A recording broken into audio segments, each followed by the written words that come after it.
的季节了，用白菜这样调成素馅的水饺，吃着比肉馅的还要香。现在的白菜真的又便宜又新鲜。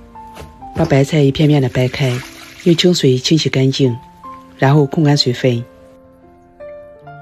把白菜放到菜板上，先竖着切成细一点的条，再横着切成碎丁。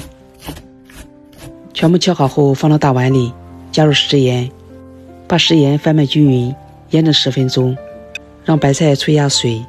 接下来把干木耳放到碗里，用温水浸泡10分钟。泡发好的木耳再用水清洗几遍，也同样切成碎丁。